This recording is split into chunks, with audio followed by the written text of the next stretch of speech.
Hello, folks. Welcome to Monday Night Warhammer. We're finally back after a few weeks of delay, so apologies for that. It was more or less just my fault, feeling a bit crappy and under the weather. Not that easy to roleplay when you're not feeling up to it or haven't slept, unfortunately. But I'm feeling well and good for tonight. So, thank you very much for joining us. We are telling tales. I'll do a bit of an intro about who we are, first of all. So, telling tales, we've been going for, I think it was over 3 years now, actually. Doing tabletop RP on Twitch and putting it up on YouTube. So check out the other one if you haven't already. We do kind of dark fantasy and space sci-fi and mysterious, fantastical, and all sorts of other interesting things. So yeah, check it all out. We have a few weekly series. So we have this on Mondays at the moment. Jonny was running Bassin before this. Who knows what we'll be after? Maybe Bassin, maybe something else. And on Wednesdays, we are currently doing Simbaroom. I say we're currently doing Simbaroom. We've always done Simbaroom. We'll probably always do Simbaroom. That's just what we do, apparently. It's amazing. Check out the Simbaroom campaign, which has been going forever. It's probably like 200-something episodes now.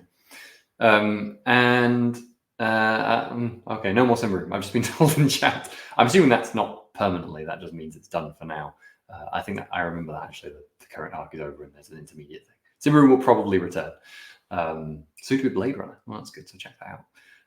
This is how much I pay attention. People have to remind me in the chat. But I'm pretty sure Thursdays are Wicked Ones because I'm running that, so I know these things. This Thursday will be Wicked Ones, and Thursday after I think will be Big Wet, which is kind of swapping around different systems on the Thursdays. Wicked Ones, super fun dungeon crawler, opposite dungeon crawler, dungeon builder, where other people come to find your dungeon, and Big Wet, which is an apocalyptic everything's wet simulator. Right? That makes sense, right? We also do one-shots at the weekends, occasionally at 3 p.m. or weekday streams are at 8 in the evening, GMT. So come check it out. Media below if you want to support us. Thanks very much. We appreciate it. Discord, which has lots of people nattering about this stuff. Cool. So Warhammer. We're playing Warhammer Fantasy 4th edition. I always forget third edition. Fourth edition. God damn it! Why do I always forget which edition? Fourth edition. Every game has a different edition. You're supposed to remember which one you're on with which system. It's like 4th edition, the most recent edition. I should just say that. It's fun. This is our second campaign of it, and to bring us up to speed with where we are at with said campaign so far, we'll have a Steve on. I say where we're at with the campaign so far after having done one session of said campaign and more or less just doing the intro. But how are you doing, Steve, anyway? I'm okay, thanks, yeah. Good. Well, I suppose quite a lot did happen, technically speaking, because quite a lot of time passed, didn't it? Yes, a whole year elapsed in one brief episode. So my task now is to relay what's happened in various characters. I've written down here gap years. Amazing. So Okri has travelled around a bit and set up a smithy using a large proportion of the rewards from the last arc, which was 50 gold crowns. That's a lot of money, yes. Yes, I'm sure Okri, it's all going fine, apart from the rolls. Yeah. So yes, we all had like 3 rolls to determine how well we did during the year. Okri, yeah, failed all 3, right? With an F, yeah. Failed all 3. So yes, the smithy it's in a bit of a shaky start at the moment. But Okri did make the acquaintance of an ogre named Turg. So that's I'm sure that's interesting. That's fine. And it's worth saying Okri has settled their smithy in the town of Vice. Sorry, you might be about to say that. Sorry.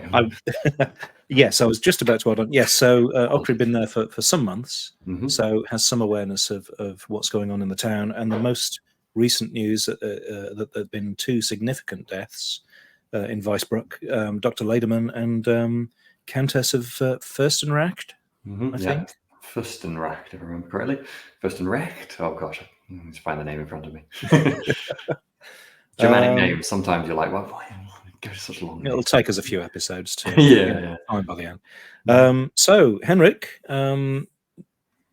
went off, did sort of Henrik things, which was went home, gave some money to his family. Which was very, I think in some ways sort of planning for the future, in other ways proving his parents wrong, that moving out of Altdorf and going ratting elsewhere was, it wasn't a massive mistake like they'd said. Yeah, exactly. So, bit of payback there. Henrik was attempting to make a name for himself as something of an investigator. So was actually involved, played a significant part in solving a murder in Altdorf. But again, 3 rolls, 3 fails. Someone else got most of the credit, it turns out. It wasn't a particularly lucky time for all, but I think we might be finding out who. In a moment. Yes, what else? So, Henrik is back on the trail of the Bloody Hand assassins, currently tracking another assassin named the Seamstress, who kills victims with poisoned needles. And Henrik had heard that a shipment of rare black lotus poison is on the way to Weisbruck. And also knows with a good roll that the Seamstress is not human-sized, but is rather smaller. So Henrik has also turned up in Weisbruck. What are the chances? Met Okri. And the doctor and the countess's deaths don't seem to be poisoning. They seem to die from natural causes. So that I feel like, Henrik's probably already been sniffing around those bodies or something by this point. Anyway, we can chat with John when they come on. So Kruger had rather a better time of it. He travelled home to his hometown of Grossfurrer via Wallen. He popped in via Wallen to see how that was doing with the rebuild after the Beastman attack. He's been trying to develop favour with both the Church of Ulrich and the Knights of the White Wolf. He's always been wanting to build enough strength to be able to take on the the corrupted beastmen in the forests near his hometown. But now he's aiming a little higher, and perhaps is thinking maybe of becoming a knight. So yes, some rolls later, 1 re-roll, admittedly. 3 successes, I believe. 3 successes, yes. So is apparently in favour with both having made a donation and having done reasonably well at his trials. He's now looked on fairly favourably by the Knights of the White Wolf. Indeed. He's now working as a mercenary for Gustav Weil, who is apparently an investigator, something to do with looking into grave robbers, maybe. And apparently Dr. Lederman might have been involved in something he shouldn't have been, and his funeral might draw others out. And finally, we have Boniface, who we'll see whether this was a wise business decision. Boniface has invested a significant quantity of money into Okri's smithy. Which was very entertaining because it was after in roleplay terms, but not after in story terms. We found out that the smithy had done very poorly. And then went on to having contracted and been cured of rat fever, owing to an episode from last.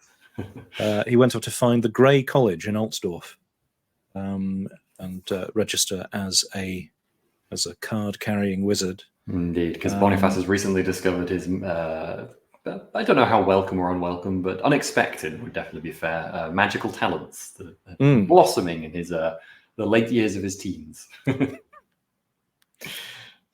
So he's 2 out of 3 successes on the rolls. Learnt a lot about the history of the Grey College, what it keeps in its depths.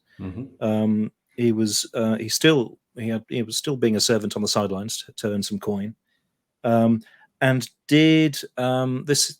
It's probably not going to be important. It's probably fine, but he did become somewhat involved with a group of wayward is possibly a strong word, but there's a female death wizard. I forget the name of the particular. It would be the Amethyst Order, the Amethyst Wizards, or Shaggy, Purple. if you're going for purple. Yes. And he's quite keen on that group, and maybe her, who can say. But yeah, she's gathered together a group of wizards, and then they decided to head off to Weissbruck to practice magic in a barn. Well, basically, the college is kind of boring. They just teach you health and safety, so you want to go and have a bit of space to blow off all that energy, right? What could possibly go wrong? Well, it's just like Harry Potter or something, right? It's all magical loveliness. I'm sure there'll be no repercussions at all from There's no that. darkness in this world associated with it. No dooms for human characters.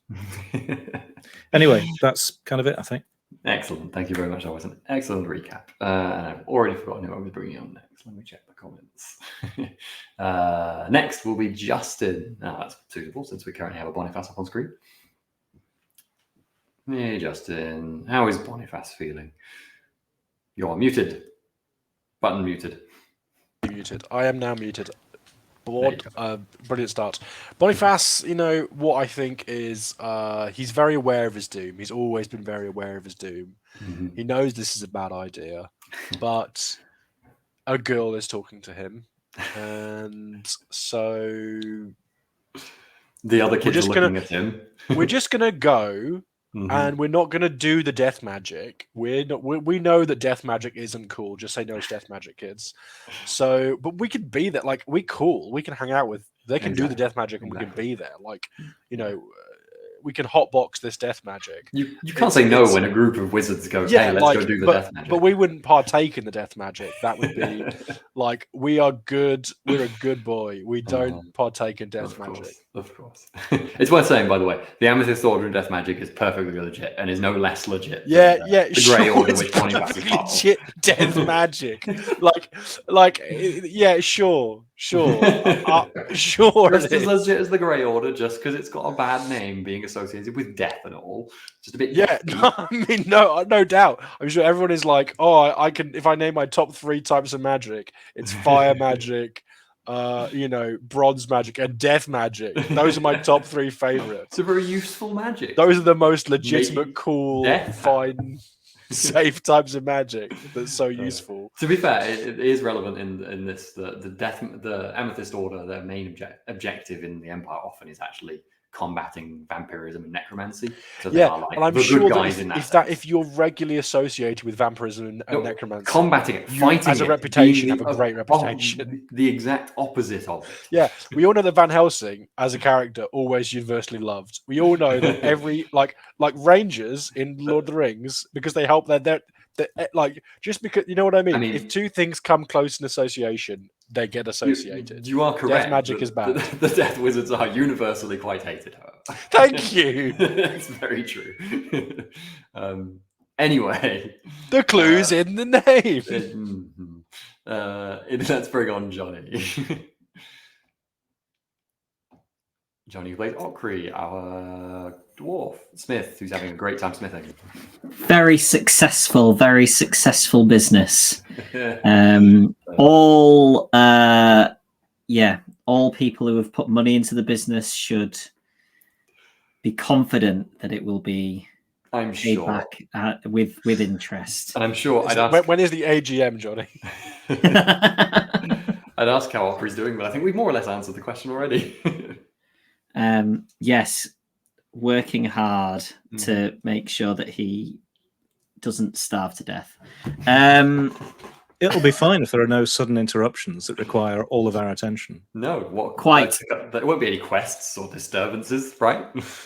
Yeah. That's what's happening. Okri's smithing,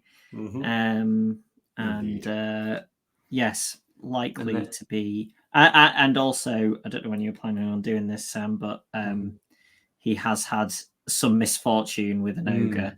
Yep. And fortune. Now, you got a friend ogre. It was just brief misfortune. Yes. Yeah. We'll get to that in a moment. We'll bring on John first, and then we can do your fun little scar. John. Hello, John. Hello. It'd be so cool if I could magic and it just instantly happened at the moment I waved my hand, but I can never predict when you're actually going to press that button.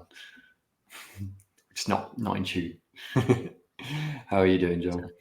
I'm doing all right, other than apparently not being drift compatible with my GM. Let's get rid of John. I've changed my mind. How is Henrik doing? Henrik's doing, all right. Mm-hmm. He's slowly making a name for himself. Mm-hmm. He's still chasing,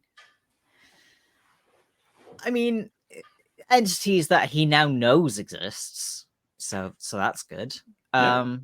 He's just hanging about, investigating murders and killing some rats. That's a good time for him.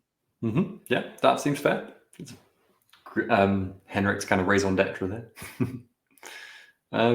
Cool, excellent. So before we get into session, we were just alluding to it there. We have a couple of things from the kind of intermediate session to roll. First of all, let's go ahead and do Okri's Scar. So basically, the downside you had from your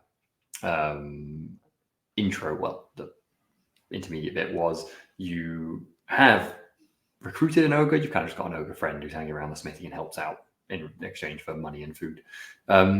But you didn't have the smoothest introduction with said ogre.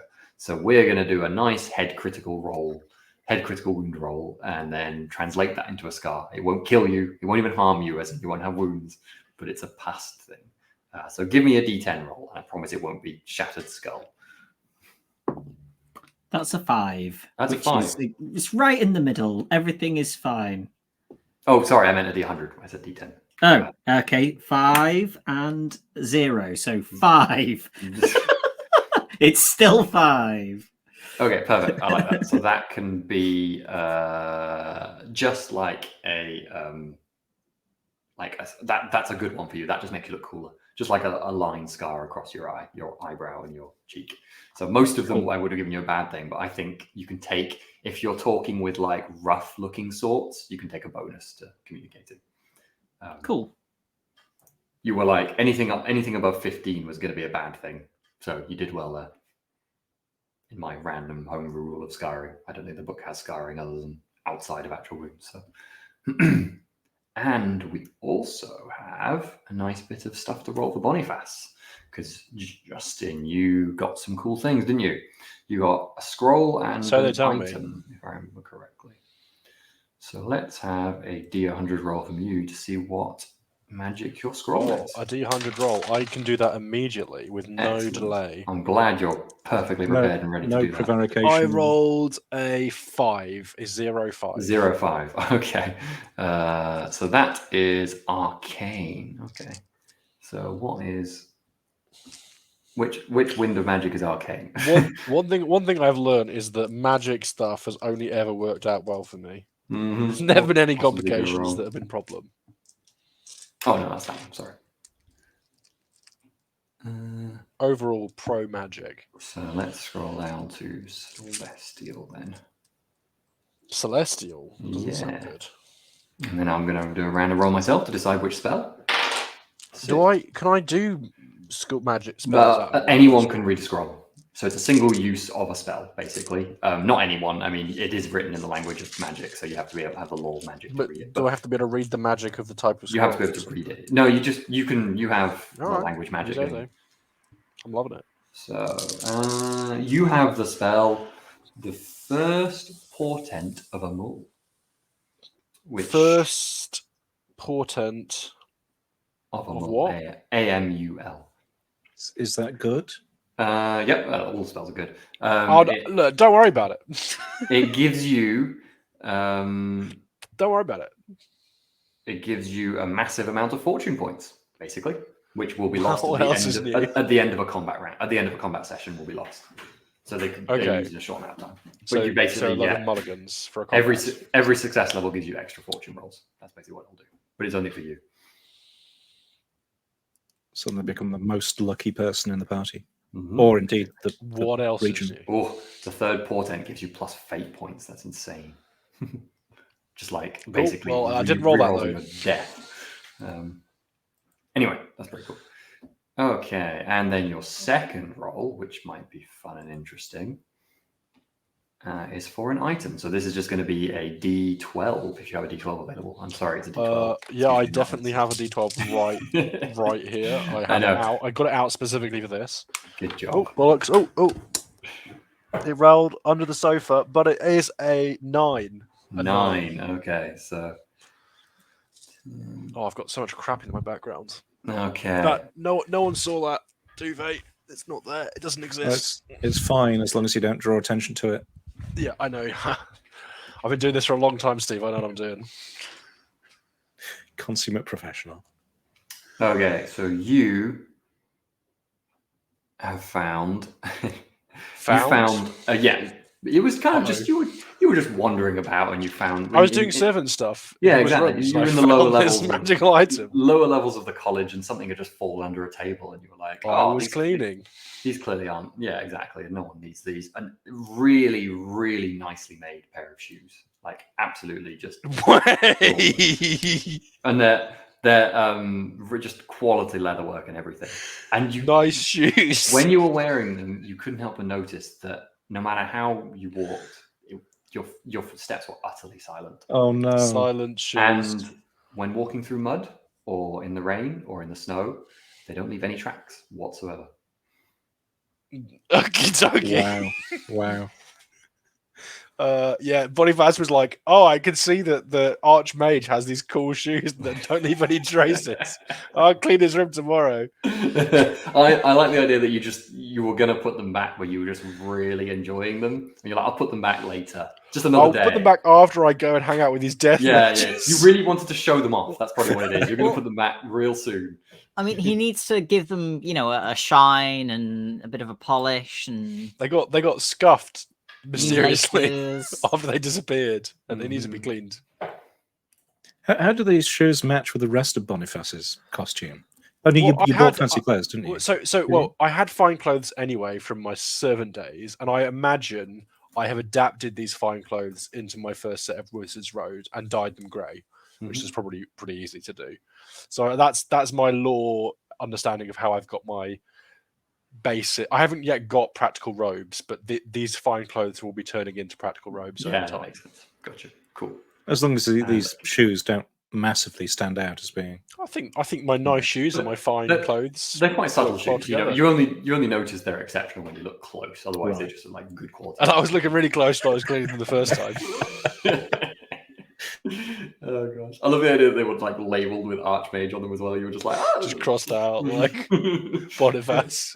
Probably has loads of shoes. Never noticed. Is he going to notice? I guess we'll find out. Anyway, and if I remember correctly, you managed to avoid all the corruption I threw your way in the first session as well, didn't you? Because that is my whole bag. Lucky you. Blah blah blah. Session start. Where are we? Okay, cool. So it is a grey, grim morning as you wake. Probably, fairly early, perhaps. I imagine most of you are fairly early risers at this point. It's not quite raining, but it feels like it's just right on the edge of raining, just non-stop. It doesn't really get that much lighter with the rising of the sun. Okri and Henrik, you both are staying in the smithy. We see a tumble-down, shabby-looking forge by the waterfront.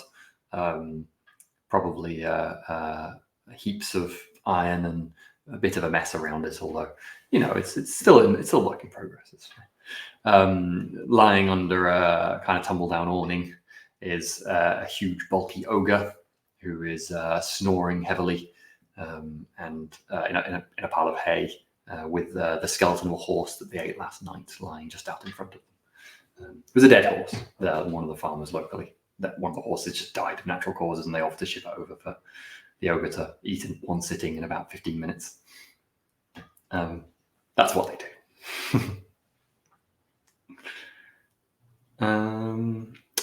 Okri, Henrik, what do you think your morning routine looks like as you're waking up? Are you going to meet up in perhaps the kitchen, or maybe there's not a kitchen? I almost imagine Okri cooking over the forge or something like that in this place.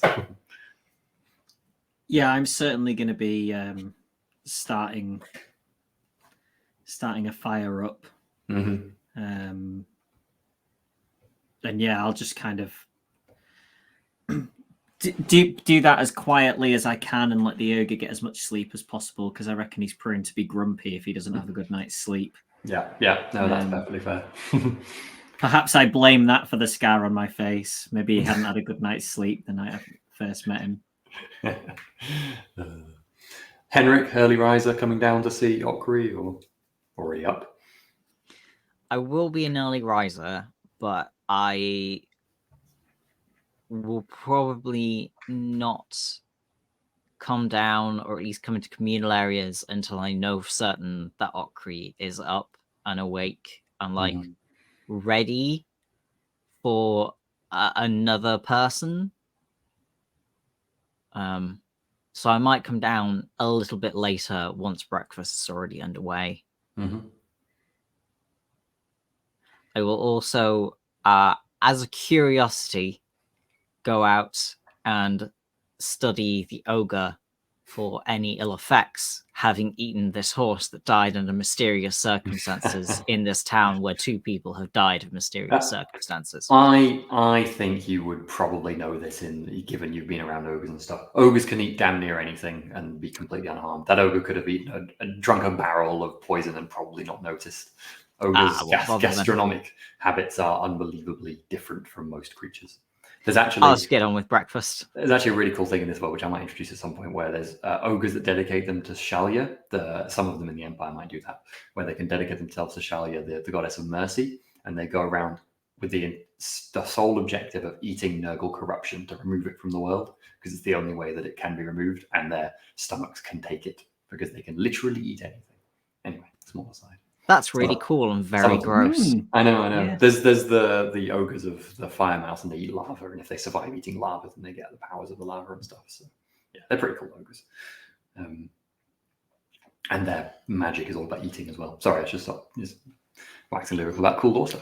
I hope that the ogre is the one who's expounding these things. Yeah, there's like a visitor to the shop. They're asleep, but still expounding lore as they say, it's dreams.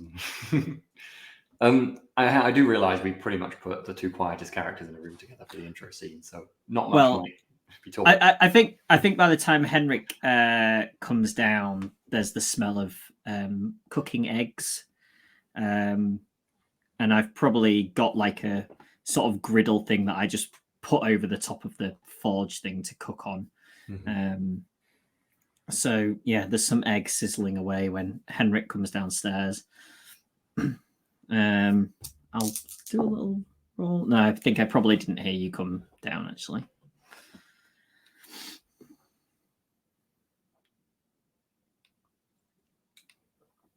Morning. Henrik. Trying to let him sleep in. Is he an employee or just a companion? A casual employee, I suppose. And well, it's good to keep somebody like that on side, isn't it? Yes. Nobody more valuable to you than the person that keeps a roof over your head and your belly full.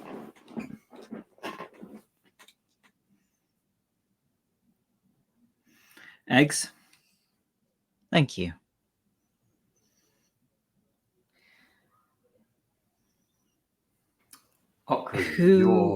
Sorry, interrupting. Go for it. Who, in your opinion, is the best person to talk to about incoming shipment of goods? I assume I have a name, Sam, of somebody that I deal with for deliveries of my stuff. Yeah. Let's just go with Alexander. Yeah. And I'll give the address that I know them to, Yeah, that you're on the front of the docks. operate through. So they're probably like 5 doors down or something. They won't be open yet. Depends what kind of goods you want, I suppose, but I trust them to bring me what I need. I It's not so much what I'm after. It's about keeping an eye on who's after what.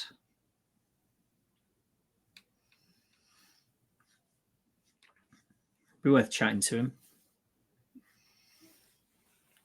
Wander down with you later if you want.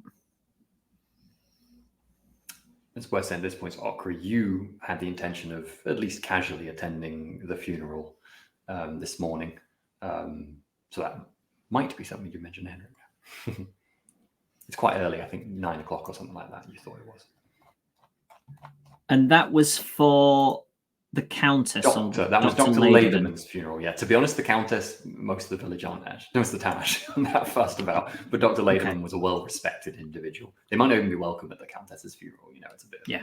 But the village will, sorry, the town, they will turn out to Laderman's, and you kind of know that's, you're kind of like, I'm part of the town here. I could drop you down before the doctor's funeral if he's there and not attending then, but we could try if you're in a hurry for it. You bet he'll be attending. Is there a period of time where he might be there and then close up and go? It's probably not, because it's a 9 sort of funeral, so right, okay. Thing. Yeah, maybe pop down after. What? Have I heard word about these funerals? I mean, you knew people had died, so yeah, you're probably aware of the funeral. What about it? More than just there is a funeral happening.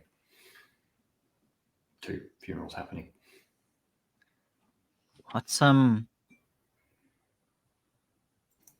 What happened? Small town, 2 deaths so close together. I don't think I'd know, would I, Sam? You knew they were both old, so that means you didn't think it's super suspicious, but you don't know more than that. Not sure, Henrik. The Countess has been ill for a long time. You also knew that. Oh, okay. Countess was ill. And the doctor was treating her? Probably, yeah. I'd guess so. Among others, but yeah. Maybe we should go to pay our respects. Has the sun come up yet, Sam? You can barely tell. Yeah. Okay. In that case, I'll probably sort of kick the ogre's foot a little and say, eggs. Eggs. I think I've probably given myself and Henrik like 1 egg each and a bit of bread, and there's like 6 still left on the griddle that I just kind of pile onto a bit of wood and hand him. Yeah, amazing. I will also share some of my egg and bread with Rinda. Perfect. Rinda will happily munch egg and bread. Rinda, your what terrier-like dog? That was right, right? A terrier mutt thing. He's a bit bigger than he was in the first story, but he's still sort of like calf height, wire haired, rat catching, yappy. Yeah. So Turg. It was Turg, not Torg, wasn't it? Yeah, it's Turg. Turg will go. Axarcree, and just kind of get the plate and just go like that into mouth, and then just pop it down. And then go and lay back down and go, that horse was good yesterday. Turg, before too long, we need to go out. You keep the forge stoked. Sure. Any other work?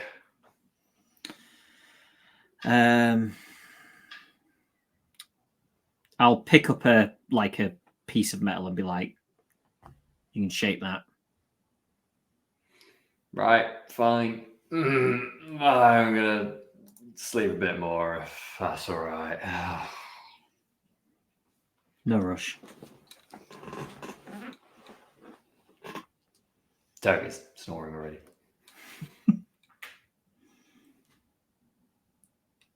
And then I guess I'll sort of start properly getting ready to head out.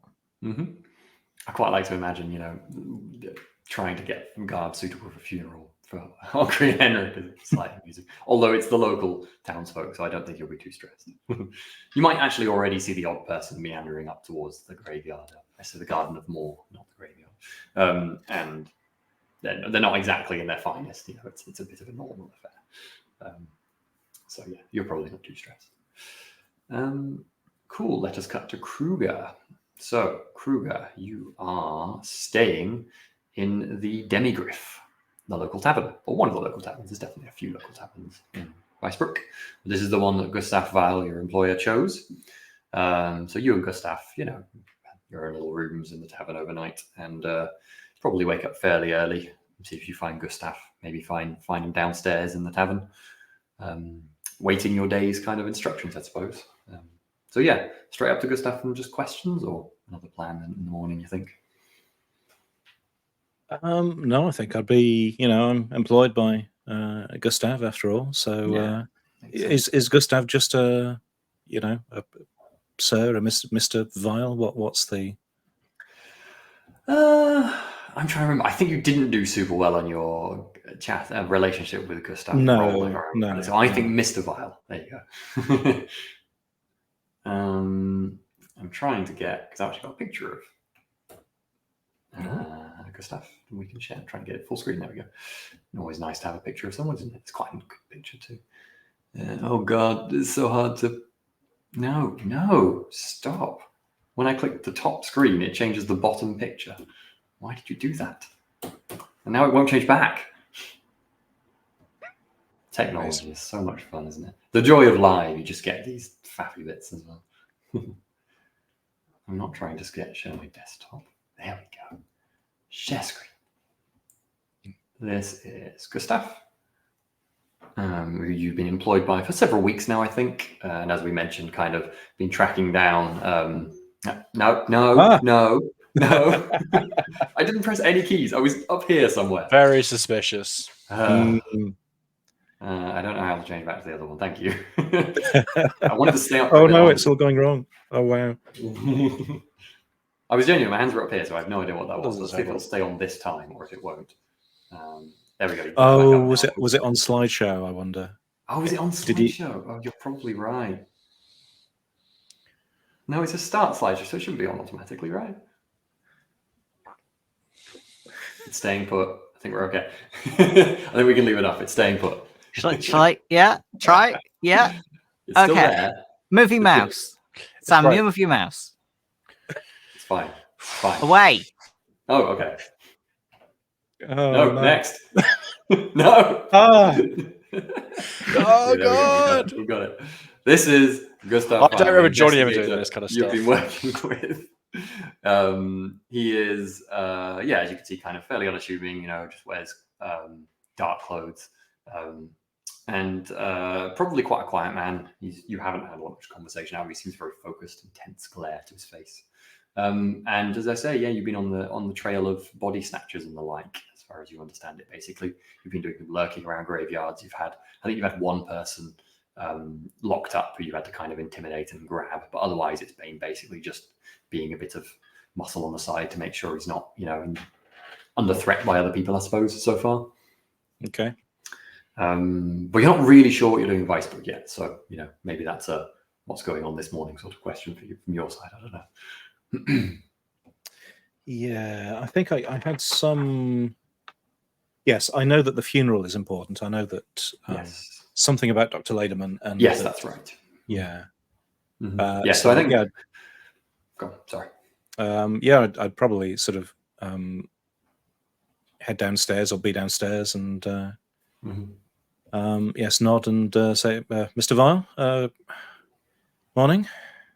Morning. I think he does a look around.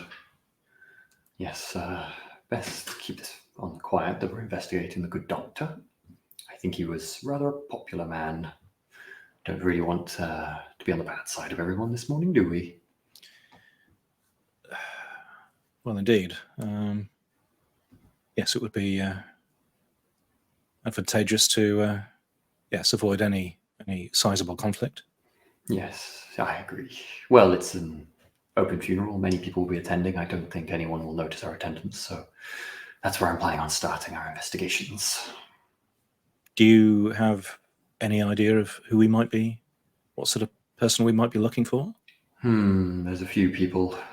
I don't really think it's the politest time to have a conversation with his wife, so I'll probably leave her be.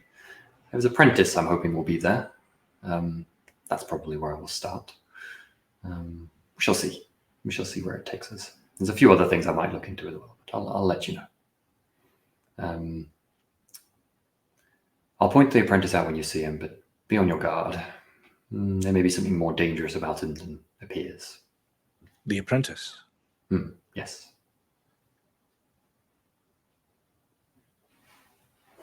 Is there anything else you need to know before we go? I don't think so. Good. Well, it's a funeral, so, don't go bringing your sword, obviously, on your back and things like that, probably. But maybe bring something, some weapon. Okay. I shall start thinking about...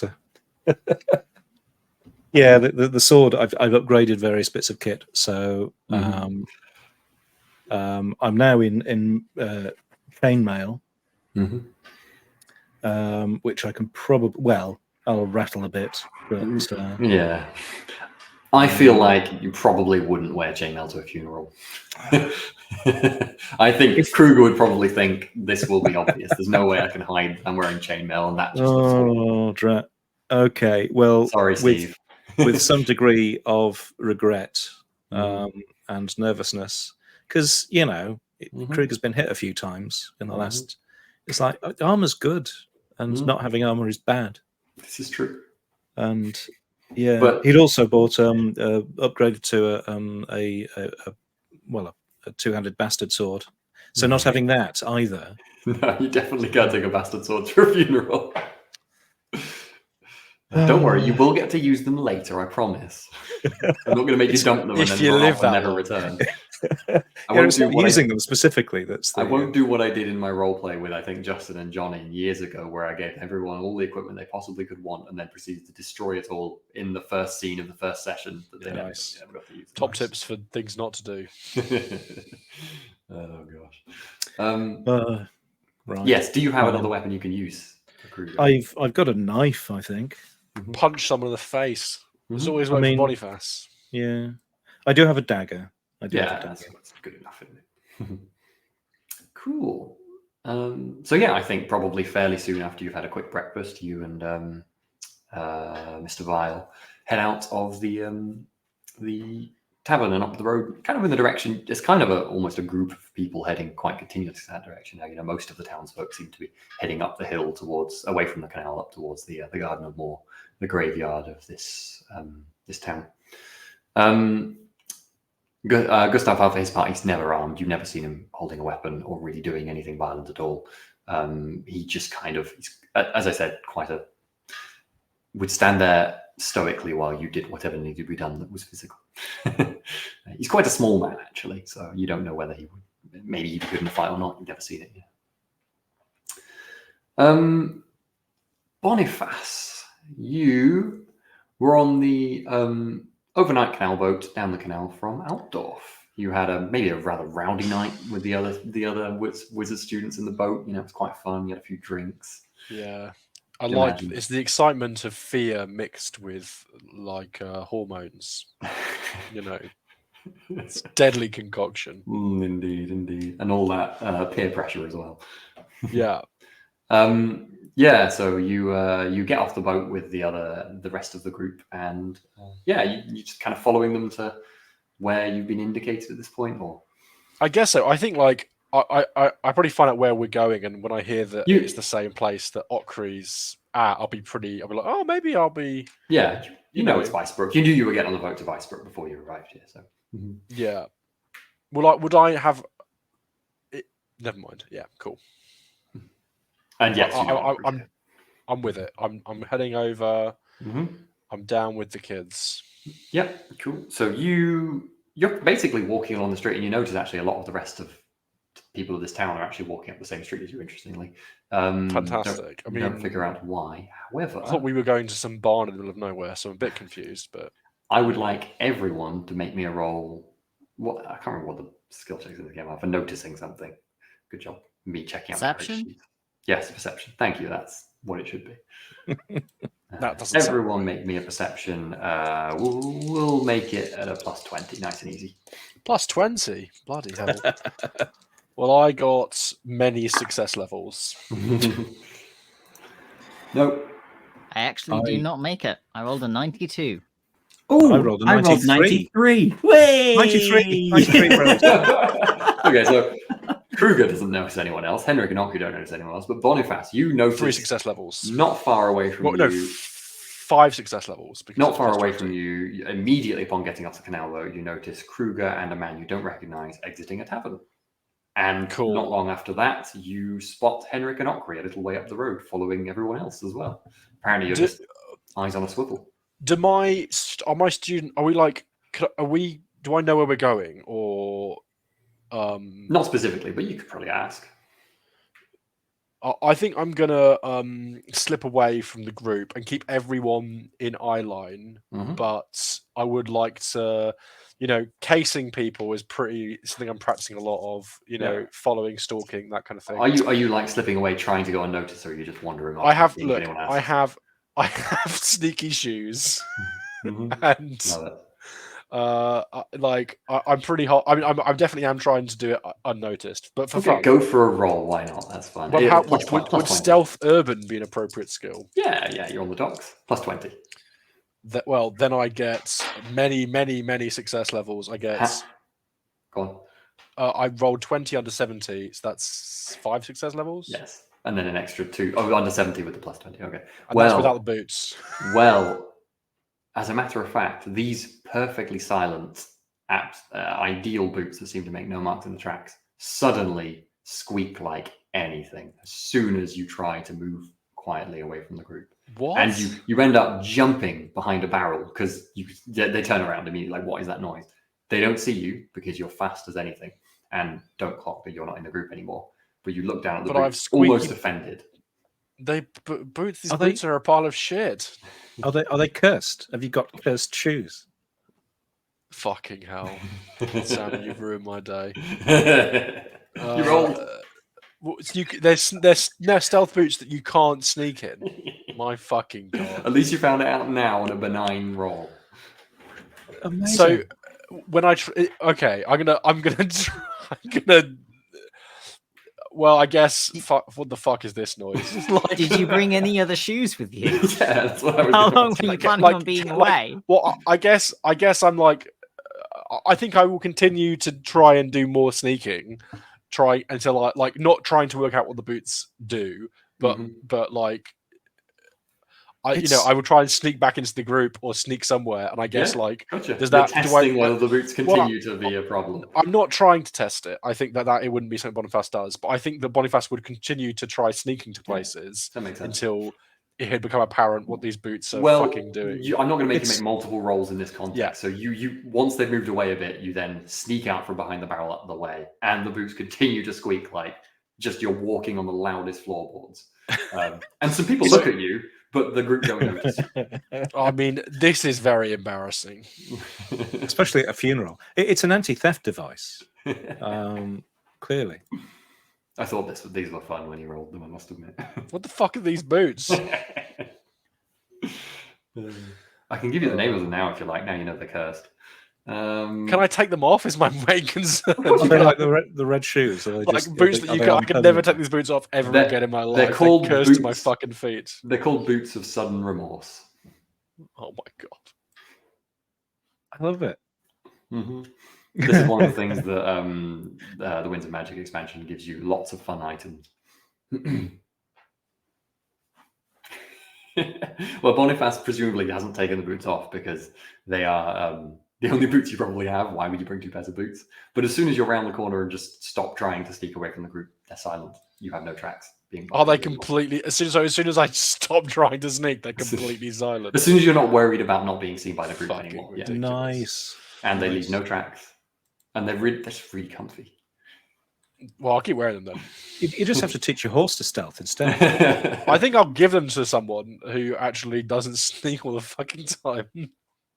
I mean, not leaving tracks all the time is pretty useful. Yeah. Cool. So Boniface, you have seen you've seen Kruger's closest to you. I think we decided Kruger with this person you don't recognize. Are you heading straight to them, Justin? Or are you just going to? I'm with my friends. I don't want to.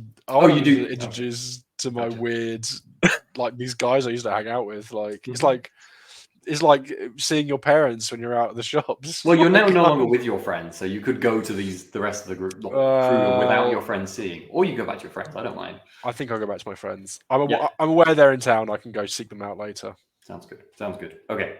You go back to join your friends after sneaking loudly off, and butt in the back of a conversation about the best way to transmogrify things into gold, which is quite enjoyable conversation actually. Which is totally something you can do in Magic in this world, although it's really hard to do, obviously. Cool. Okay, so Henrik and Okri, you are more or less up at the Garden of Moor, and I think we'll have a picture up now as well because I really like this picture as well. It's a nice, if it bloody works, it's a nice kind of view of what the graveyards look like in this world. So Garden of Moor, obviously, for those who don't know, Moor is the god of death in this world. You could be.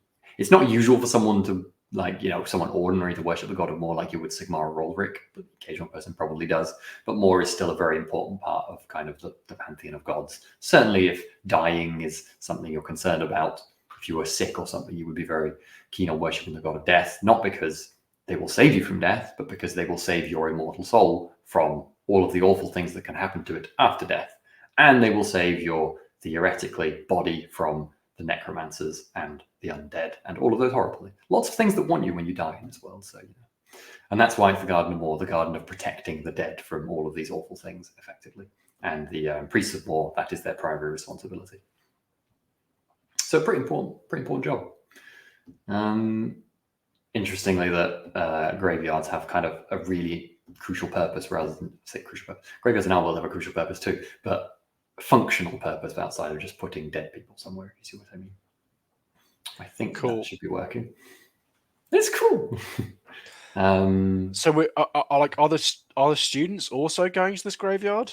You're heading up the road that way. What I expect from these goths. Yeah, it's true. They're not all death wizards. Some of them are like you've got a few high. Yeah, there's other victims. The two at the back who are chatting about transmuting gold are, of course, gold wizards, metal wizards. Literally the most boring kind of wizards in the world. They are quite boring. It's true. You're perpetually kind of like, all they care about is metal. All I care about is the fact that I got these squeaky fucking boots. And you're a shadow wizard as well. It's so funny. Okri and Henrik, you're probably maybe Okri's chatting casually with someone that you know, and Henrik's hanging back a bit outside the graveyard. Maybe you're chatting with the head of the guard here or something, Okri, briefly, just people around, waiting at the kind of entrance to the Garden of Moor. And you turn back and you see the funeral procession coming up from the town slowly behind you. The funeral procession of Dr. Laderman, you presume, given that was the main funeral that everyone's here for today, slowly walking up the road. I think, Boniface, you find yourself kind of your group effectively stuck behind this funeral procession as you go up the road. You're kind of, okay, we'll stay back here. And I think that's a fair time to give Kruger another perception roll. He might be waiting a long time. Kruger is not very perceptive. No, I mean he's not wearing his helmet, which kind of improves matters. Actually, that's not too. So my perception is 24. I rolled a 31. So depending on. Yes, it's going to be plus 20. So yeah, right. A normal easy roll. I always need to clarify. So you take a moment. You see a group of young teens and to early 20s going by. They look a bit out of place here. They're all kind of nattering about things. You don't really pay attention to it, and then you kind of do a double take at the back of the group. Is that Boniface? Boniface got his hood up. He's got a hood on his cloak. What is Boniface wearing? Yeah, what is Boniface wearing? Boniface is, again, as I've said, wearing he's dyed his old fine clothes that he wore in your service. And he's got a hooded cloak, and he's, at the back of the thing with his hood up. You definitely headphones in his ears. It's definitely I don't see you. You don't see me. I love it. Oh God. Well, I think I will be. So I'll be sort of walking alongside Gustav Weil. I think I'll just his be boots sort of. start squeaking loudly. Yeah, I love that it's an unconscious thing where it's like, not even when you're rolling, just Boniface doesn't want to be noticed. Yeah, I'll be trying to sort of look around and be scanning the crowd, but my gaze is just going to keep returning. Just like It sounds like bagpipes. The more nervous Boniface gets, the louder they squeak. oh, excellent. So yeah, I won't sort of I'm not going to leave Vile at this point, but I will be sort of keeping an eye on this. It's like, oh no, it can't be because he's studying in Altdorf. He can't just be bunking off, and magic's dangerous. No, it can't be him, surely. Nah, definitely not. Oh, you're pretty sure it is.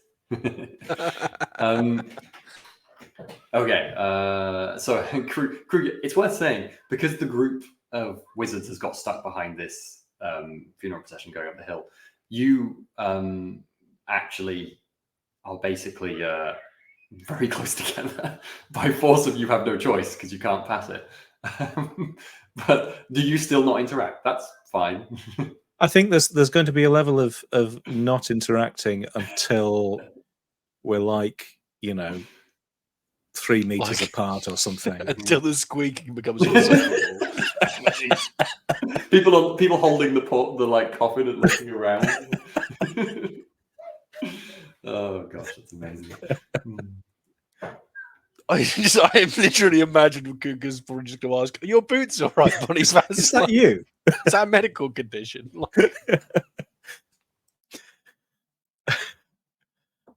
I know a good cobbler. If Boniface, is that you? The boots probably stopped squeaking. Oh, hey Kruger! I didn't even notice you there. Like, I mean, literally had eye contact with you like multiple times. Yeah, this is you fully know this is a lie. Are you here for this funeral with someone you know?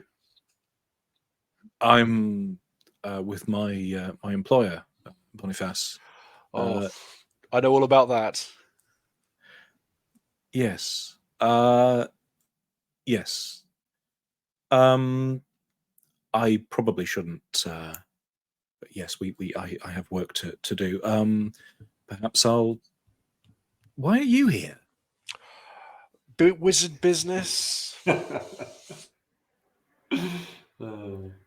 I'll sort of scan the other wizards. The other wizards. Yeah, I think some of whom you can tell are kind of partly hungover or maybe still drunk from being on the boat. I mean, also, like, all of them are dressed basically in a single color. Like, no. So... They're not all that plain and obvious. I think Augusta is wearing her great purple.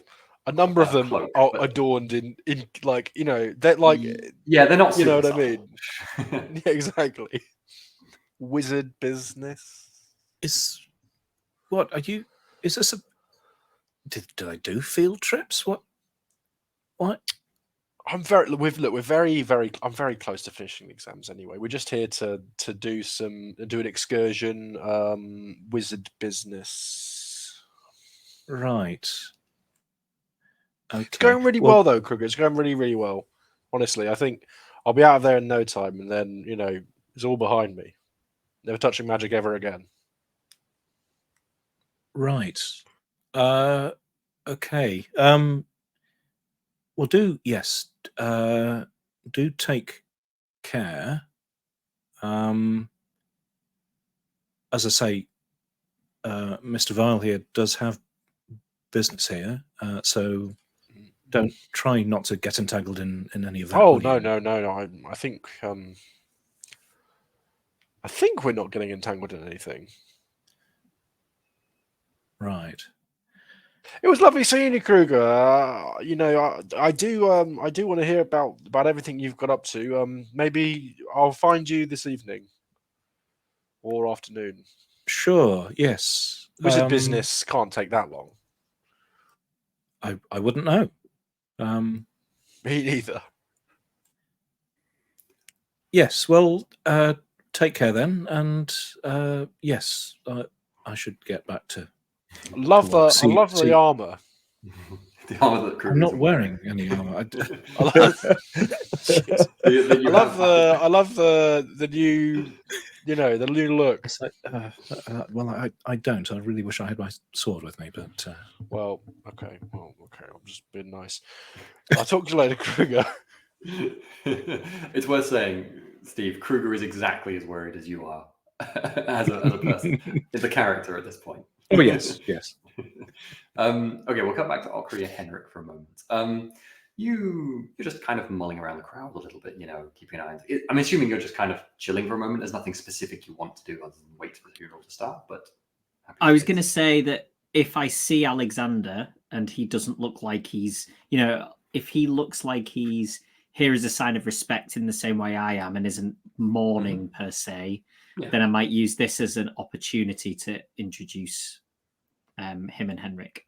Yeah, that sounds good. Yeah, I think Alexander's probably just chatting with some of the other workers from the docks of the canal, not particularly, certainly not wearing a veil or anything. Yeah. Not particularly black. Okay, so go on. Yeah, so Alexander. And I'll sort of give a cursory nod to the others as well, who I assume I recognize at least. Yeah, you probably don't know their names, but you've done business with them. Oh, hey, Okri. Shame we lost our good doctor. He was a good man. Yeah, sad morning. Do you know him much at all? Not really. We tend to be I bet he treated that, though, looking at your... I heard the ogre did that to you. I don't think Henrik knows this yet. Anyway, my friend Henrik here interested in some. Well, you tell him, Henrik. You're not from around here, are you? No, I'm from Altdorf. I am from Altdorf. Yes. Sorry, that was John bleeding through for a moment. From Altdorf. I was wondering how much you know about shipments before they come in. Is there some sort of schedule? Yeah, to an extent, I suppose. I mean, we have planned shipments and the like, but it's not like I know all the boats before they arrive or anything. Traders come from all over to these parts. I could tell you some of them who I'm expecting. Some of them will be late, some will be early. What are you thinking? Who's arrived, I can tell you.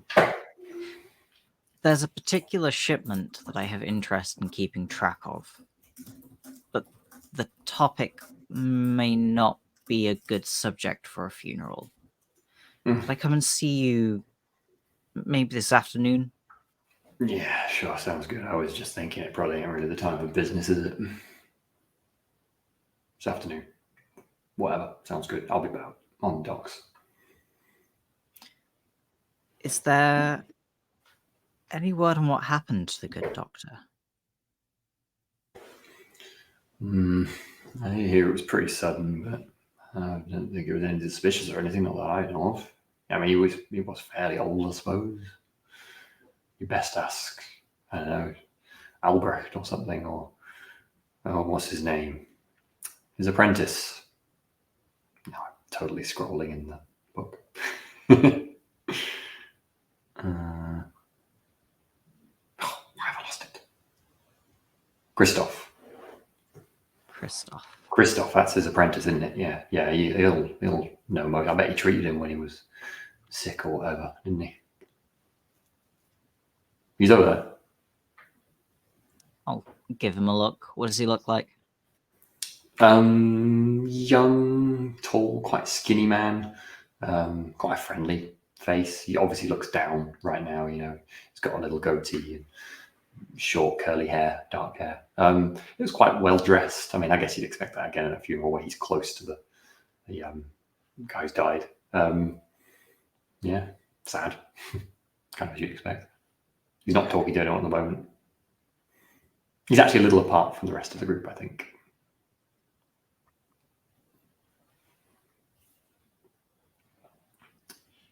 I will. Just going to double check.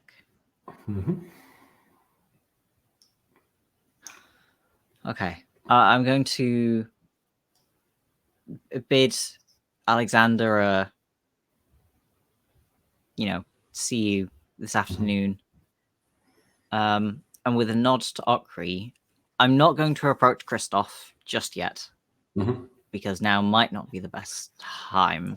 Cool.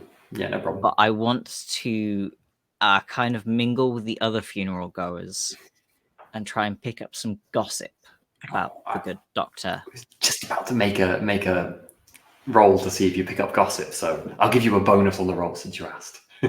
Okri and Henrik both make me perception rolls. Or there's a gossip, isn't there? There's a gossip, and Yeah, I have gossip. Yeah, that's fine. If you're like, standing at the back, not making any noise, then it's a perception. If you're kind of just being a person around and maybe adding the odd word and nodding along, then it's a gossip. It's up to you. Yeah. So that's a flat for Okri, which sounds like it's failed. Plus 20 for Henrik, because you asked. Plus 20, right.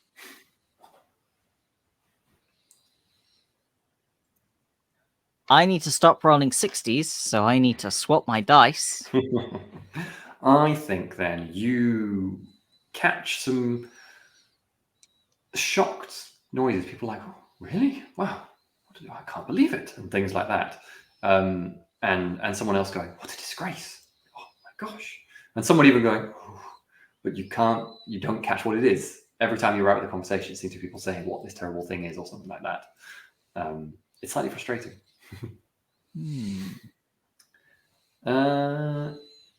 Okay, let's go back to Kruger and Boniface. Both of you make me a perception roll. We'll do it plus 20. This should be pretty easy too. I rolled a 1. I rolled a 50. So what do I give you?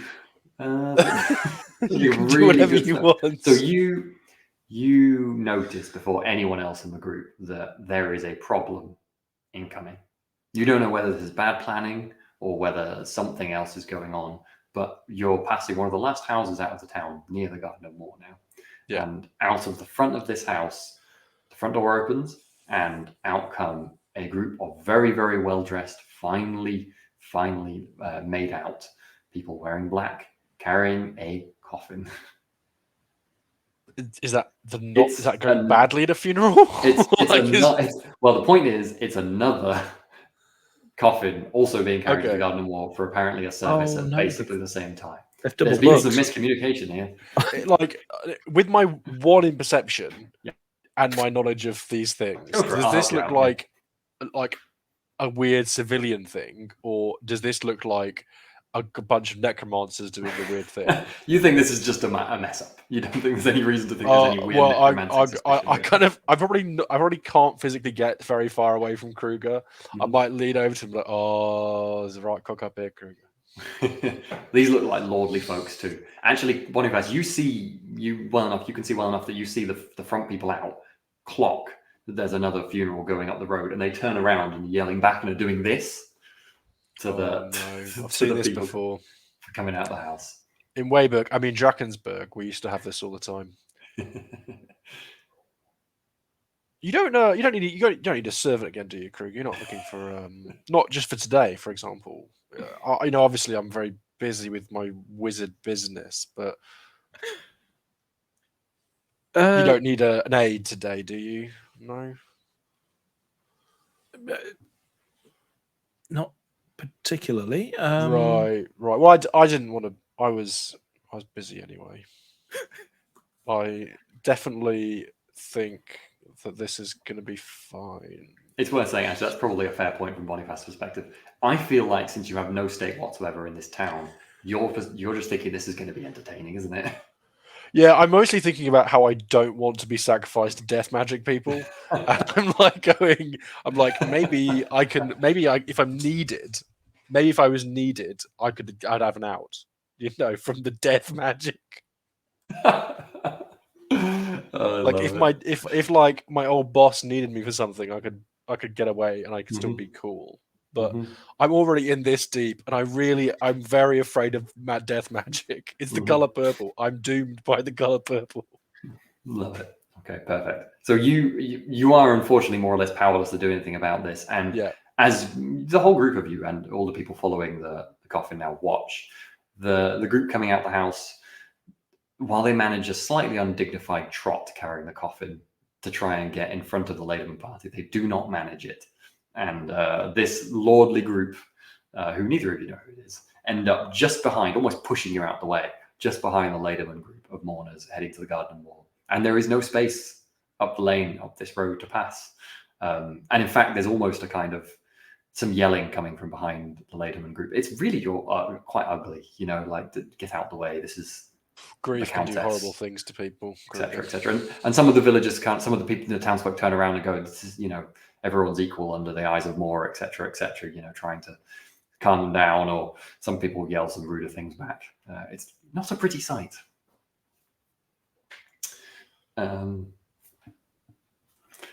Henrik and Okri, all of a sudden there is a commotion. Someone yells. I think a woman goes, "Oh my gosh!" And then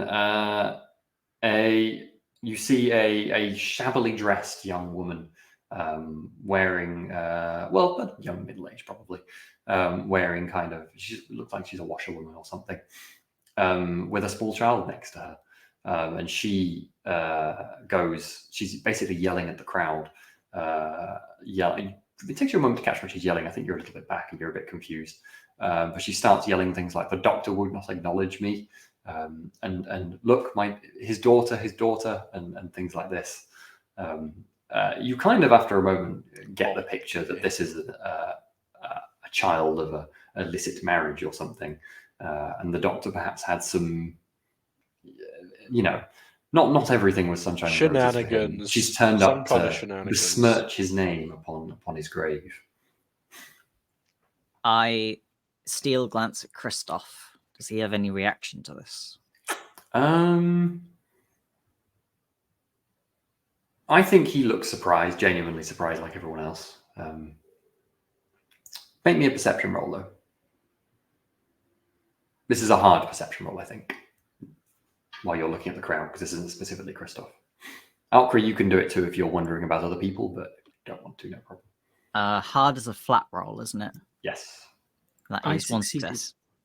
You both succeeded. Okay. Well, yeah, and I got 2 success levels. I got 15 out of 35. Okay, cool. So Henrik, you noticed that Albrecht, no, Okri would know Albrecht. You noticed a man who you don't know the name of,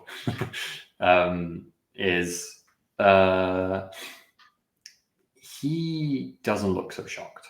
Okri, you notice Albrecht, who is one of the local, he works on the docks. He actually does kind of odd jobs around the town as well. He has a small, subtle smile on his face as he watches this play out from the crowd. Would I wouldn't have any reason to know or have an inkling about why that would be. Probably not. You don't know anything about this apparent illicit child, and you don't really know much about Albrecht.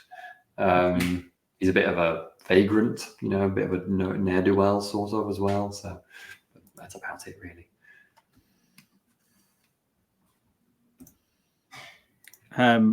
I'll sort of elbow nudge Henrik and nod towards Albrecht. Who is he? You said a dock worker, Sam? Yeah. Yeah, somebody from down the docks. Strange reaction.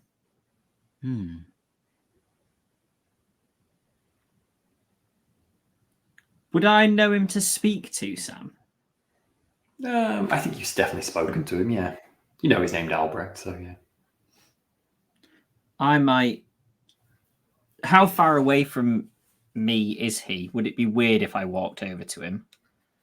No, I think you're all in a crowd as well. So, and there's quite a lot. There's actually a reasonable amount of disruption in the crowd now watching this. It's rather a show this woman's putting on, to be honest. So, people are really moving around and people are going to talk to other people. So, no, That's not. In that case, then I'll wander over to him, and if Henrik wants to follow, then fine.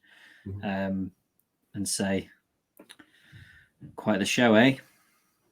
I know. Who would have thought? A good doctor, eh? He was a good man, as far as I understood. You don't know anything about this whole thing, then? This story she's spinning? No, I don't. But it's terrible, isn't it? How could a man do that? Yeah. Not even accept their own child, eh? Gosh. By Sigmar, that's just dark. Real cruel.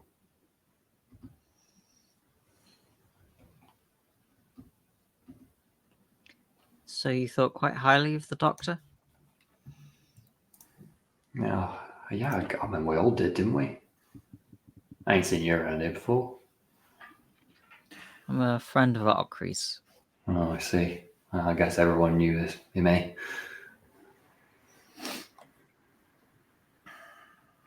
Yeah, I mean, we all thought highly of him, didn't we? Yeah. He did lots of charity good work, saved people without pay and all that. But yeah, this seems like it would be very out of character. Well, I guess you never really know someone, do you? Terrible.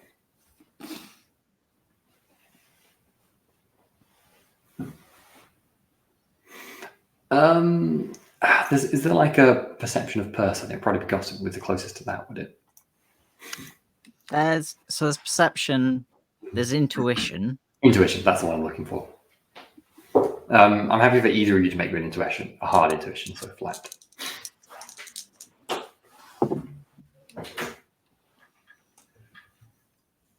Nope. Nothing to gain from him. Reading people is not massively my strong suit. I was going to say, if Okra got out, I'd be like, is that even in character? Is there anything else you ask Albrecht? I won't ask him anything else, but I'm going to stay in this position. I think, for now. I'm trying to remember how much I knew about the doctor. Someone's mentioned he has a wife, haven't they? Yes, she is here. You can see her. She's actually looking utterly askance at this. And I think she's almost kind of... I don't think she's like yelled at them or anything, but maybe she's kind of chatting with one of her sons nearby to be like, this woman at this fracas that's going on, but nothing's happened yet.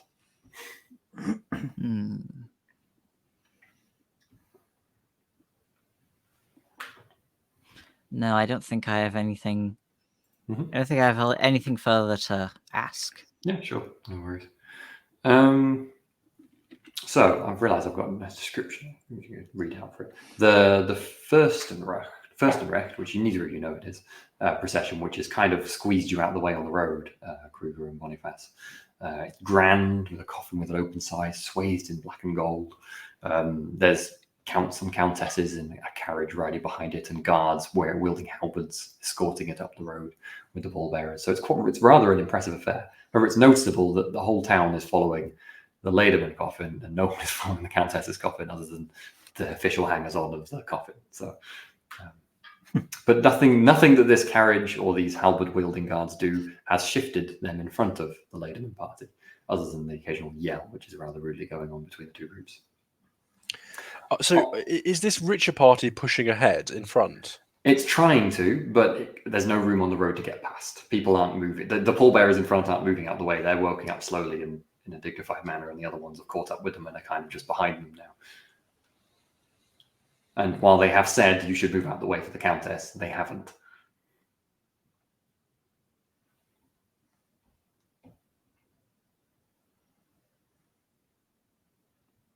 It was actually a little amusing for a moment. Some of the older women following the pallbearers and everything were almost in an undignified half trot, lifting up their skirt to keep up with the pallbearers, trying to get ahead of the other coffin. But sadly, they didn't do it. In my estimation, how close is it to everything? How close to eruption? How close to boiling point are we? It could go either way. if things settle down, the first funeral goes quickly, there's no more disruptions going on anywhere, they might be willing to wait, or perhaps at the gate they'll let the Countess go first, and it will all be fine, or they'll be fine. You're kind of 50-50. Yeah, I'm just wondering. It sounds funny if someone threw a load of mud at, like, I just think that just sounds like it would, Does There's the chaos goblin if I had an egg, which I probably do for breakfast, I might throw it. I don't think you would carry an egg with you. That's true. Body fat's probably, it's not in his equipment. Okay, we're going to skip over. But he's thinking about it. He's making a mess of everything. Is there anything else you're doing other than following the parties? I'm aware you're kind of wedged in just in this move. Maybe is Kruger going to say anything to Mr. Vile or anything? I think Kruger will be sort of, looking with increasing, not upset. Upset is a strong word. Nervousness about the growing chaos of two warring funeral parties and an upset,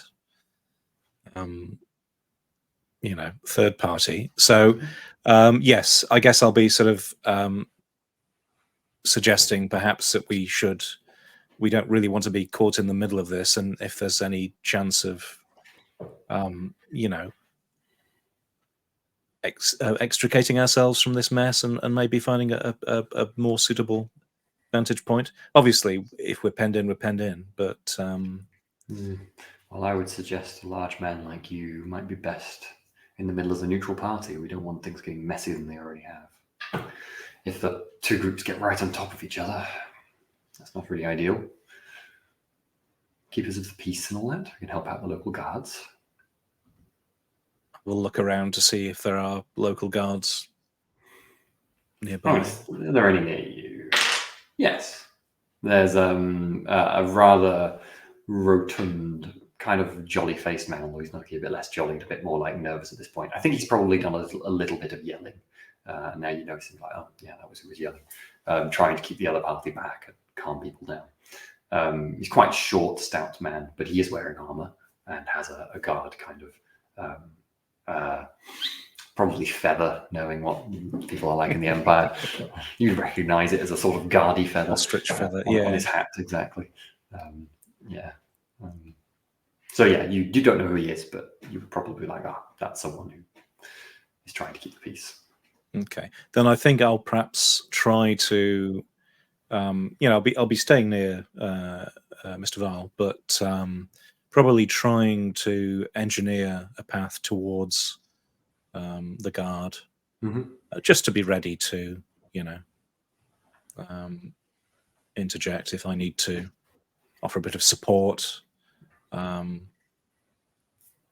don't have any eggs on my person, so I can't,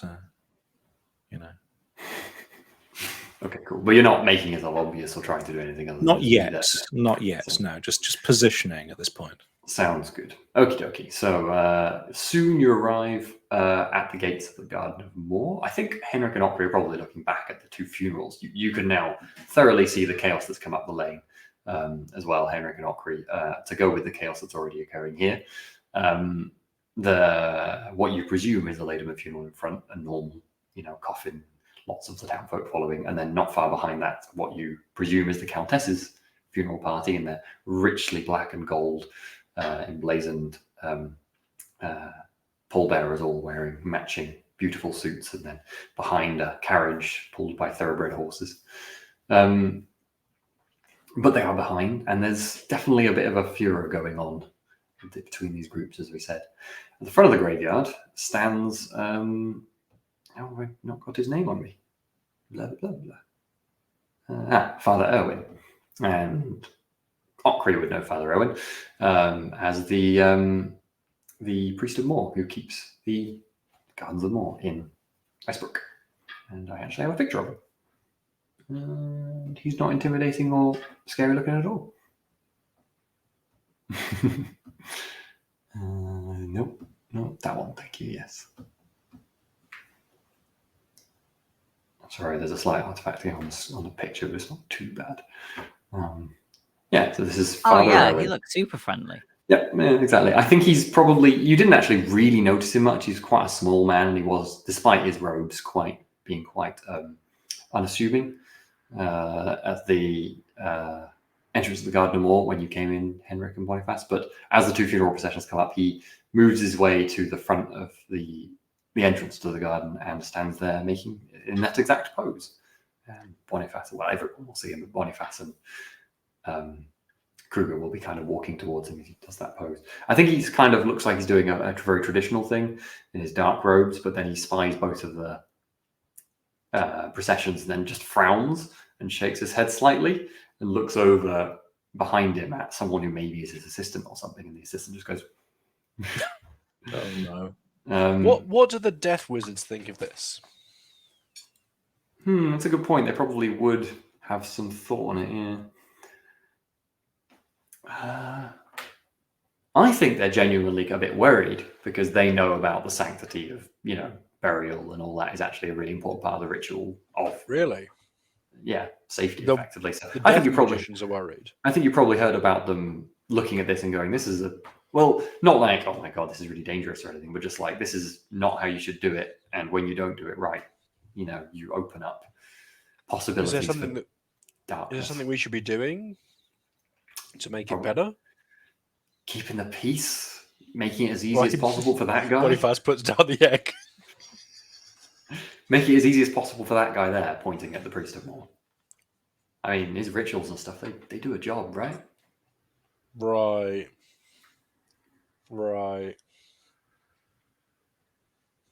I don't think there's any way we can slow this lot down, though, looking at the party of, the Countess, who you don't know is the Countess behind you. And who is more towards the back at the moment? Is it still the Countess's party? Yeah, they're stuck behind, effectively.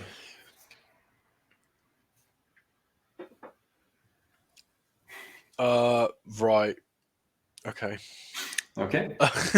Does Boniface do a dumb thing? Yes. Boniface is like, the way I can slow down this thing and allow the front party to get ahead is if I try to say some words now for the Countess's party will stop, pay attention to me, slow down. So Boniface is going to try and raise his voice above the crowd, command their attention, and say that he has some nice things that he wants to say about the Countess. You don't even know the Countess. I don't care. They don't need to know that. I want you to even make a roll to know that it is the Countess, because I'm not sure. I've surely heard. I've rolled a 1 on I don't need to know which Countess it is. Yeah, the Countess. That's fine. Then you know it's the Countess. Go for it. I would like to. They're the same role, but I'm going to go with entertain. I would like to try and gather everyone's attention and then say a generically positive thing about someone that would hold people's attention for 30 seconds, for however long it takes for the party ahead to get on and do their thing. Now, you also have the significant negative that this group have an incentive to rush and not be distracted by you, because they're trying to get there in front of the... So I'm tempted, and they don't know you. Indeed. So I think I'm going to have to give you... I'm literally beneath notice. I think I'm going to have... what rank are you at the moment? As in what? My class went down from servant when I became a student. Okay, so this is going to be a brass. I'm officially giving you a harder roll than is the hardest possible roll in this game. So I'm going to give you a -40 because you have everything stacked against you. Okay, I have to roll under 5 to succeed. I roll... Oh, sad face. I thought it would have 7, but it was a 70. So one of the critical fail, or no, it has to be. It's 95 plus, or if in combat doubles, but that doesn't matter. You say Kruger's head will whip around as soon as he hears Boniface. Boniface, what are you saying? Could you just start your phrase? Ladies and gentlemen, you get pushed immediately by one of the guards into the mic. They know that one guard seems to be the only person who even looked at you, other than Kruger, I suppose. And maybe a shrug to anyone who knows me, looking around, going, "I tried." you kind of dodge back a bit narrowly a moment later to not be squished by the carriage as it comes up the way.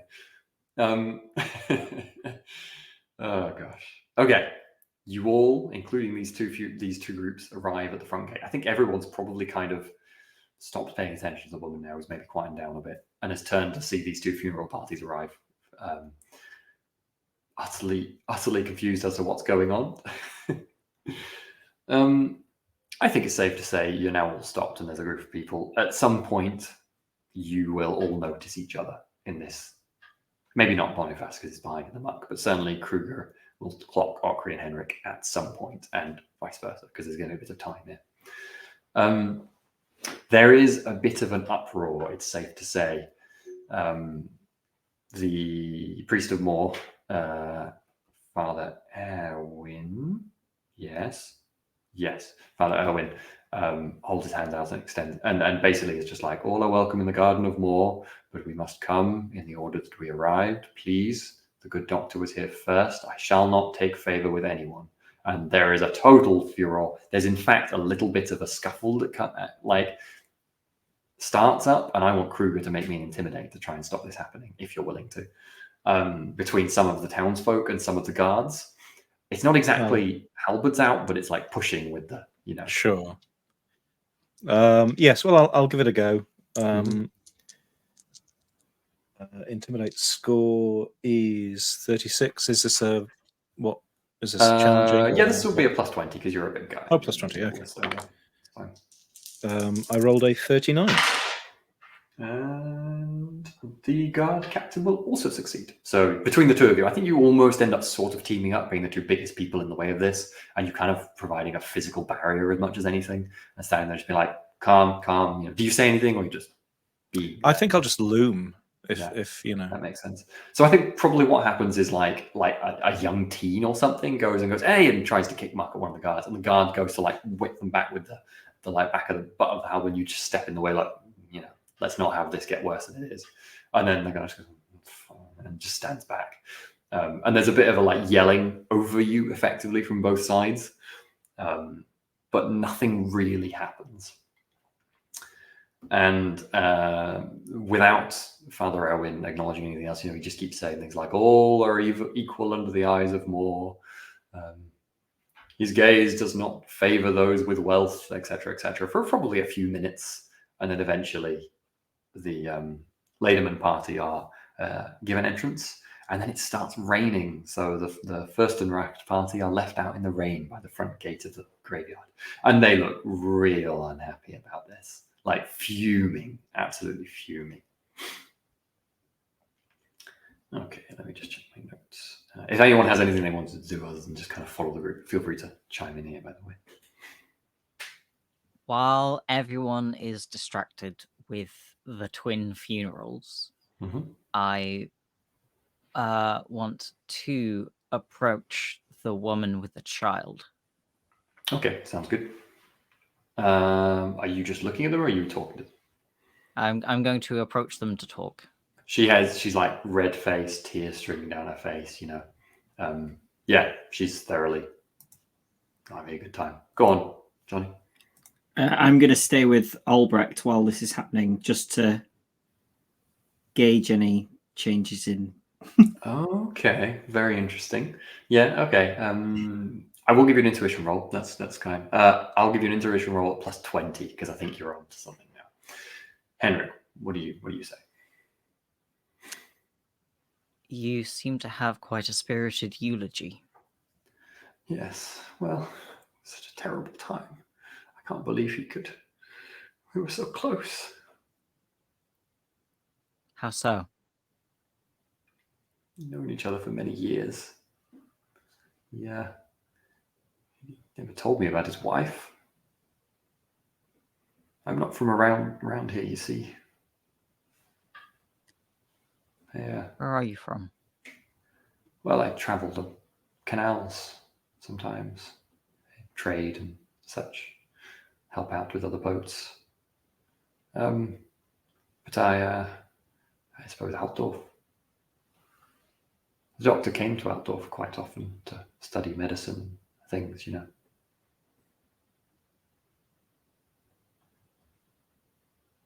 can't believe I you see. won't acknowledge our daughter, though. When I told him, he was outraged. Outraged. Yes. I thought he'd be happy. I was due to have a child with him, but he then told me that he had a wife back home. We'd been known each other for nearly 2 years by that point. I was shocked by it. I thought he was such a good man, like everyone here, but she starts crying again. How old is the child? She's 5.5 now, yes. And did you stay in contact with the doctor after? Mia, come say hi. The child stays with eyes low and doesn't even acknowledge you. She's clearly a bit overwhelmed being dragged to something like this. Go on, you were saying, sorry. And did you stay in contact with the doctor? No. I've returned a few times since and he refused to acknowledge me. People here thought I was mad. They trusted everything the doctor would say. I'd hoped if I came now, maybe I would get a fair hearing. Perhaps it's cruel, but all these years. How did you hear about the funeral? Oh, well, I suppose I have been keeping an eye on things. I knew that he hadn't been too well, so I thought I should stay in the area just in case.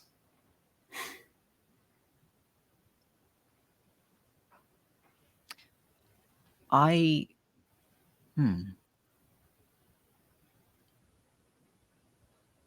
had so far not heard that he was unwell. Make me an intuition roll. Yes. Stand a flat one? I think this is going to be flat, no modifier. That's pretty tough. That is most definitely a pass. That's an 11. Yes. You can see something break momentarily on her face. She's slightly worried. You've seen through her lies. And she goes, oh well, I'm sure not many people knew. I knew the servants close to him. He kept it a secret from everyone else. You knew the servants, and the servants kept in contact with you in Altdorf, but not with their fellow townspeople. Yes, they wrote me letters. They were sympathetic to my cause, I suppose. I don't know.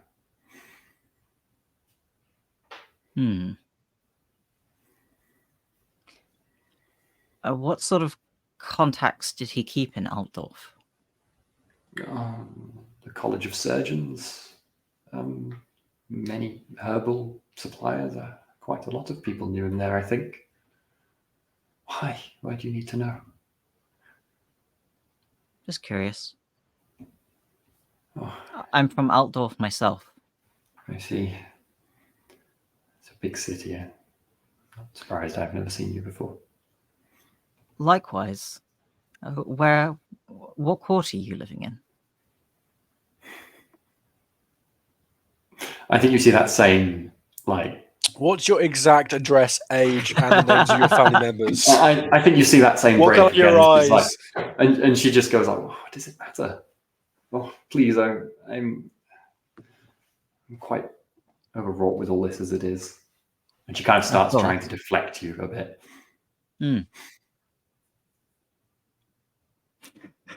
Of course. I am sorry for your loss. Yes. She's walked off now, dragging the child with her. Okri, did you make that intuition roll? Yeah, I got 17. So my intuition is 25. So it would be 45 with the plus 20. So three levels of success. Nice. So you note that Albrecht does definitely pay close attention to the conversation between Henrik. I think he actually moves subtly closer to try and listen. Not that he probably catches it that well, because I think they were totally talking fairly quietly, just observing what's going on. I think he probably has a bit of a frown on his face. I I think if I notice that he's trying to listen, I might try and spark up conversation with him again. Yeah, go for it. This I won't is make the you. chattiest Okri will have ever been, but I won't make yeah. you roll for that if you don't. I won't make you, describe that if you don't want to, but I would like you to make a gossip roll to see how engaging your conversation is. Because that will be funny. This could be a +20. It's, you can talk in this context. With the +20, yes, I succeed. 46 out of 58. Yeah, you do. You strike up a conversation about the docks on the canal, completely distracting him because he does work on the canal. And he kind of keeps glancing over and trying not to make it obvious to you that he's glancing over, but he definitely isn't close enough to catch anything much. Cool. Okay. Towards, but go on. Sorry, do you want to say something else, Jonny? Oh, sorry. I would like everyone to make me a -10 perception roll.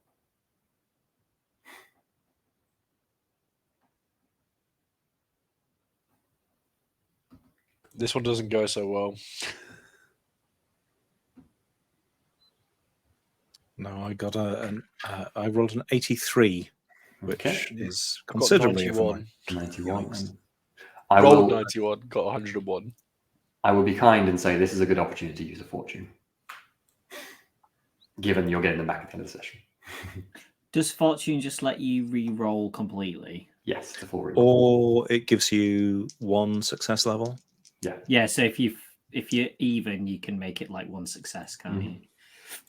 Thanks for that. I now have now fumbled. I worsened by 91 to 97. I went from 70 to 72, so not quite as drastic, but amazing. Worse.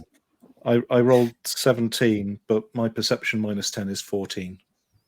So I was trying. How did Henrik do?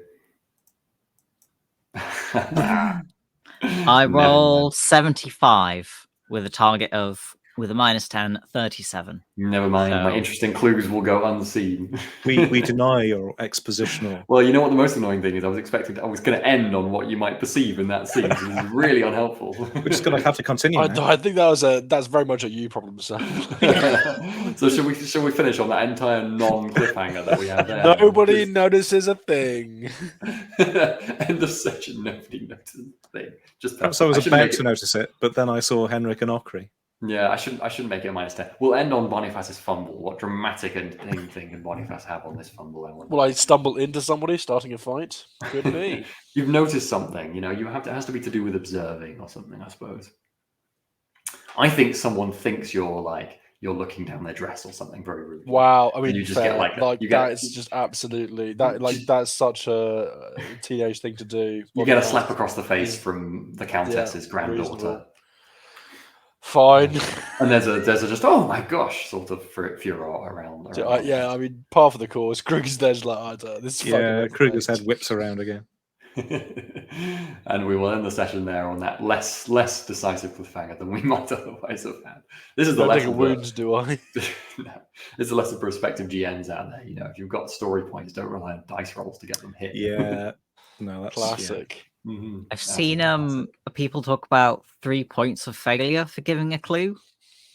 Like you need to give them at least 3 opportunities to potentially get it, and the third one is like if you don't get it, you're not playing. This is plenty. You'll have plenty of other opportunities to get in a thing. It's fine. It's not like the story's done or something. It's just this was a fun thing for now. That was the whole game, guys.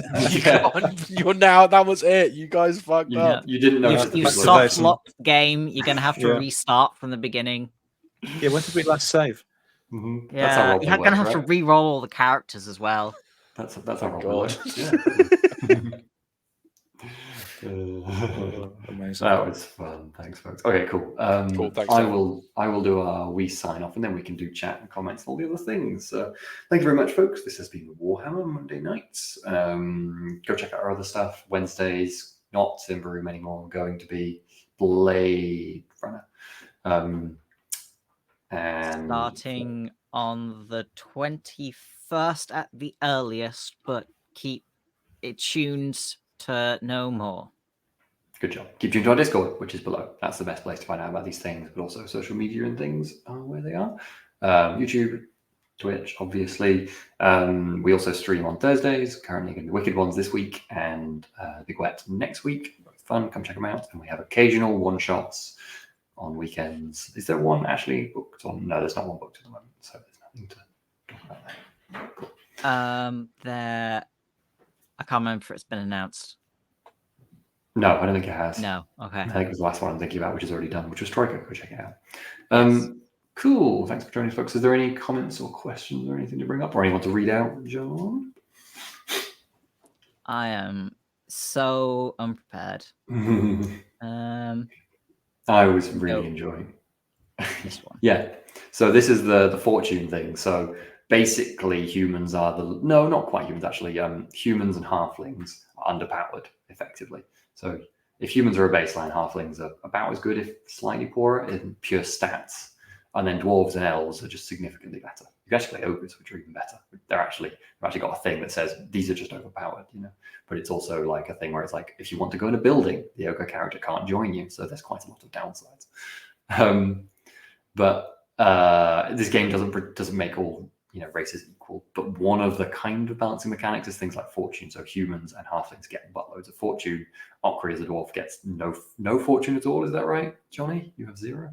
1 fortune. I get 1 fortune, yeah. Yeah, exactly. So there's also stats called resilience, which is resolve. I can't remember which one's the one you use, which is cheap, which is basically a avoid damage / save your life thing as well. Dwarves have more of that because they're only a bit better than humans, so they still get some. They get 3.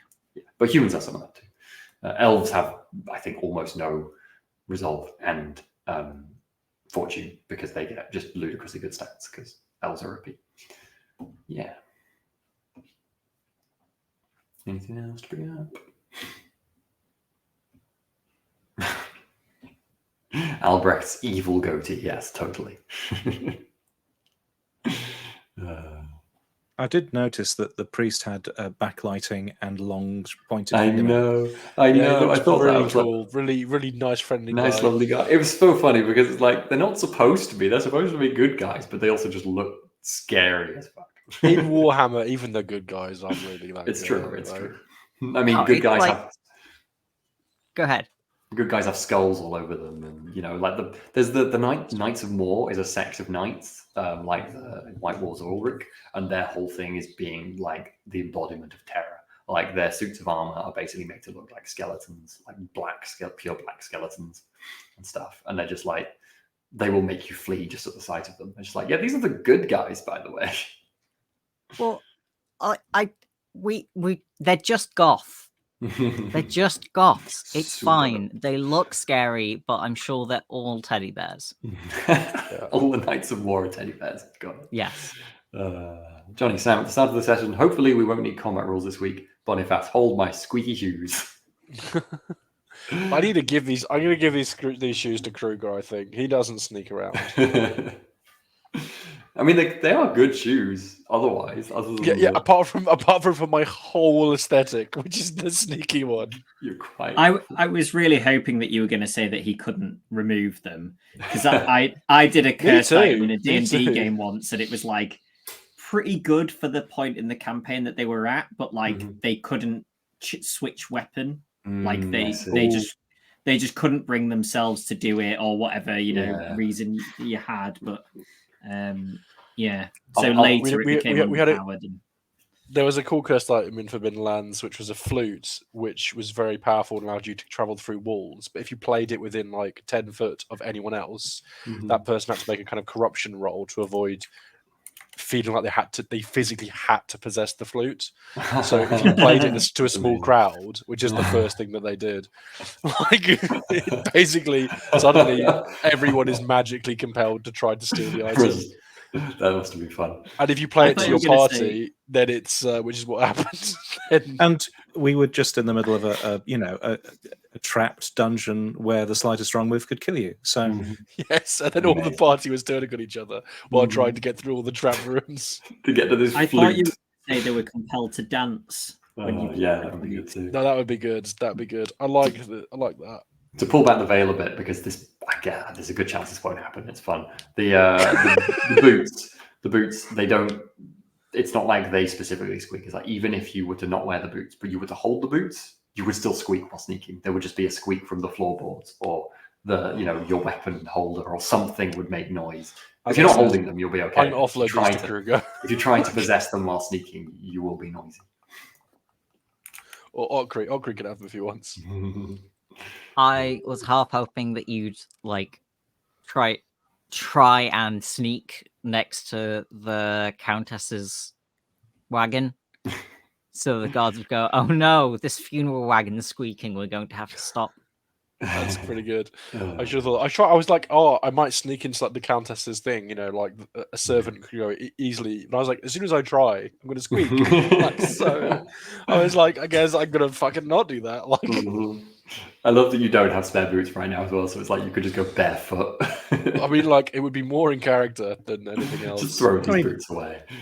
Barefoot's kind of bronze level, isn't it? So it's true. It's true. But like, what's the art? The art just made is going to be so. I mean, you've had such luck in investing in small businesses. I'm sure you can buy another pair of shoes while you're here. Oh no! Okri coughing quietly in the background. Okri's like, you don't make boots, do you, Okri? No, it's not metal work. Fuck. You can make a good dogs. You can make a pair of dwarven steel boots. Yes. However, I don't think Boniface. I don't know that we. I'm trading Yeah. squeaking for stamping, clashing, clanking. Is this any stealth better? steel boot. I don't think the dwarves make stealth anything. Do they make chainmail socks? I can see them doing that. That was fun. I really like this setup for the story, so I'm using some stuff from using some bits, drawing on bits of one shots that from the base game or from story stuff that they provide with. I really like this one, just the double funeral intro and all the stuff. I mean, you've only just started on the hilarious stuff that's going to happen. I can't wait. It's great. Excellent. It's a fun start, but I couldn't resist. As soon as I saw the funerals racing down the road, I was just hooked on this concept. So. Cool. Is that us all done? No one has to read out. We're all good. Okie dokie. Well, thanks very much for joining us this evening, and we shall be back next Monday for more Warhammer. Take care, folks. See you later.